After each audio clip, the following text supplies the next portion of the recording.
These challenges have left the men and women on the front lines of this crisis overwhelmed and stretched to their limits. We were in a bus. There were 90 or so people from Cuba, men, one Border Patrol agent, one female Border Patrol agent. I ask them how things are going. They tell me it ain't going good.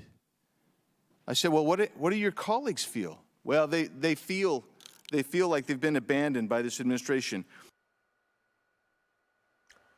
That's lawmakers on Capitol Hill detailing how both Customs and Border Protection and Immigration and Customs Enforcement agents are impacted by the ongoing border crisis, a wide-open border. A recent Homeland Security Inspector General report finds low morale, exhaustion among staffers as the migrant crisis continues. Joining us right now is Pinal County Sheriff and Arizona Senate candidate Mark Lamb. Sheriff Lamb, good to have you this morning. Thanks so much for being here. What are you seeing from your standpoint in Pinal County? Well, we're saying the same thing. Look, the Border Patrol agents, they're frustrated. Just yesterday, my guys had 2 pursuits on a highway that is actually pretty far from the border. One of them had 7 illegals in the car. The other one actually crashed, had 12 illegals. 6 got away, 6 we caught. Some had to go to the hospital. That was a mess. We have people that were pulling out of our desert every day, vehicles that we find in the desert that have been abandoned by the smugglers. And this is what we're facing. Imagine what the Border Patrol agents are facing on a daily basis. It's pretty frustrating for them, and they are overwhelmed, and their morale is very low. So what happened after Title 42 went away, Sheriff?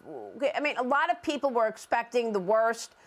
Tell me what happened, and how is Title 8 working after the expiration of Title 42? Walk us through these two rules and what changed. Well, what changes is under Title 8, if somebody gets caught, they get banned for 5 years. If they get caught again, they could potentially face charges.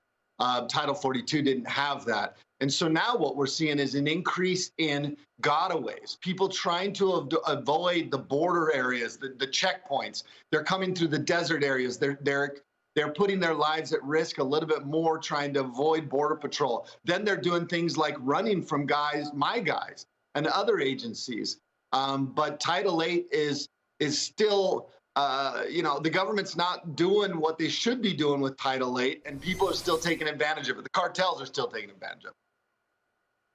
Yeah, but Sheriff, you're running for the U.S. Senate. This is going to be a priority for you. What's the narrative post Title 42? Well, the narrative is we still have a problem. Arizonans recognize it. Americans, it's the #1 issue in Arizona, and I think across America.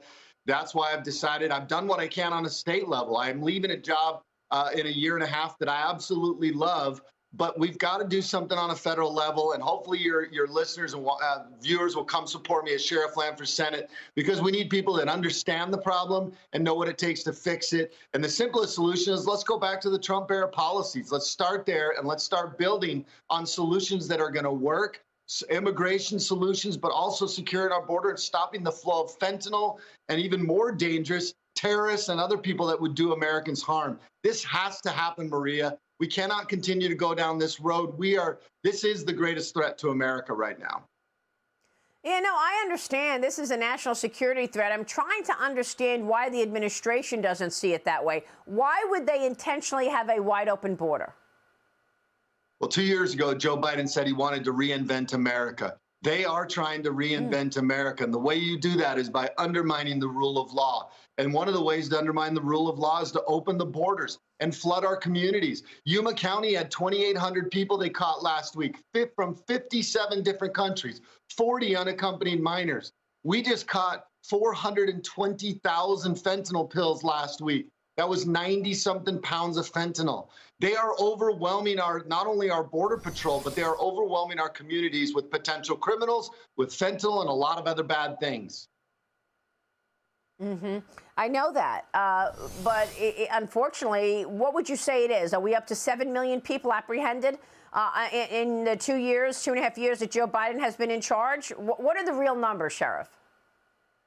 Well, I think it's 7 million is on a conservative figure. I think we've had a lot more gotaways. You know, the gotaways are only the ones we know about. Yeah. How many? We estimate there that's might right. be double people that we don't know about, Maria. And you're right.